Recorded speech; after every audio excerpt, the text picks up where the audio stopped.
We are deep in an AI arms race, with models getting bigger and smarter, well, seemingly every single day. But behind the scenes, there's this hidden war being fought over one simple question. How do we actually grade these AIs? Now, the industry's go-to solution is to hire other AIs as judges. But it turns out this whole practice is built on a dangerously flawed assumption. So, you'd think so, right? To judge a really powerful AI, you just need an even bigger, even more powerful one. For a long time, the answer from all the top AI labs seemed to be a pretty confident yes. But what we're finding out is that assumption isn't just wrong, it's actively misleading us. And this all stems from a massive challenge that pretty much every major AI team is slamming into. You could call it the scaling crisis of quality control. I mean, just imagine your company rolls out a customer service bot. It's having thousands, maybe even millions of conversations every single day. How in the world do you check its work? You can't hire enough people to read every single chat.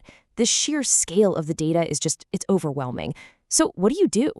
Well, the solution that almost everyone has landed on seems pretty obvious. If you can't hire a human team big enough to do the job, you hire an AI judge to do the work for you.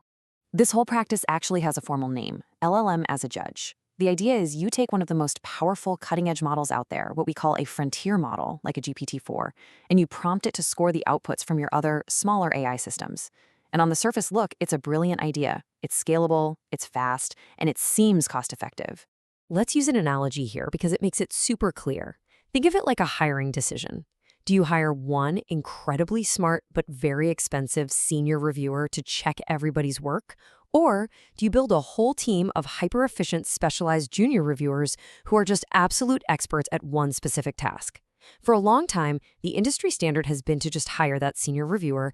But here's the plot twist. That brilliant, expensive senior reviewer that you hired, they have a secret, and it's a big one. They are fundamentally and secretly biased. Okay, and this is where it gets absolutely wild. Researchers made a shocking discovery. They gave an AI judge two different answers and asked, hey, which one is better? Then they did something so simple. They just swapped the order of the answers and asked the exact same question again. And guess what? The AI completely flipped its decision. This is called positional bias. It often just prefers the answer it sees first, no matter which one is actually better. The researchers, they didn't mince words. They put it bluntly in their paper, saying the system can be, and I quote, easily hacked just by changing the order. Now, this isn't some small little quirk. This is a fundamental flaw that can completely undermine the entire evaluation process. And this chart here brilliantly illustrates when that bias is at its most dangerous. See, the AI judge is most likely to mess up and be swayed by position when the two answers are really, really close in quality. And that's a huge problem because that's exactly when you need a reliable, objective decision the most. If one answer is clearly way better, the AI usually gets it right. But in a close call, its judgment pretty much becomes a coin toss. So, if the one genius reviewer is fundamentally flawed, what's the answer? Well, it's not about finding a better genius. It's about building a smarter architecture. It's time to assemble your evaluation team. So the core idea here is to just stop searching for one perfect, all-knowing judge. Instead, you design a system of judges. You actually build an architecture that leverages different kinds of models, each with their own specific strengths, to create a much more robust and reliable evaluation process. So let's meet our junior reviewers. These are specialized language models, or SLMs. Think of these as smaller models that are fine-tuned for one and only one very specific evaluation task. As this table shows, compared to the big general-purpose models, they're way faster, they're so much cheaper, and, this is crucial, they can run on your own servers, which is a massive win for data privacy. And here's how that actually looks in a real-world production system. A request comes in, it gets instantly routed to a fine-tuned SLM that's running on an optimized inference engine. That's just the fancy software that makes the model run incredibly fast. And a precise score comes back in milliseconds. This is an architecture built from the ground up for speed and efficiency at scale. And the payoff for this approach? It is staggering. I mean, just look at these numbers. A specialized model can cost as little as 2 cents per million tokens, compared to $5 for GPT-4. That is a 250 times cost reduction. And while it's nearly as accurate, it gives you an answer over 20 times faster. For any real-time application, that's a complete night and day difference.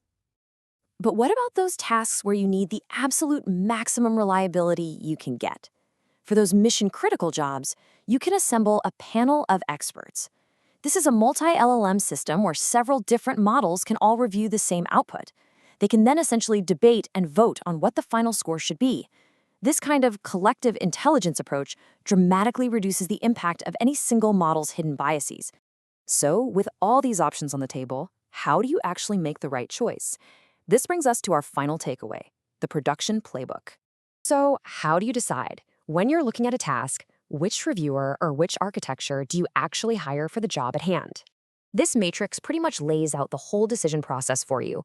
For high-volume, really specific checks, like did the bot follow the instructions, a specialized SLM, our junior reviewer, is absolutely your go-to. For more nuanced, creative, or subjective tasks, that big senior reviewer is still valuable.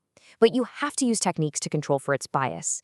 And for the highest stakes decisions, think healthcare or finance, the panel of experts system is going to give you the greatest reliability. And all of this brings us to a final and, I think, really crucial question that everyone in AI needs to be asking.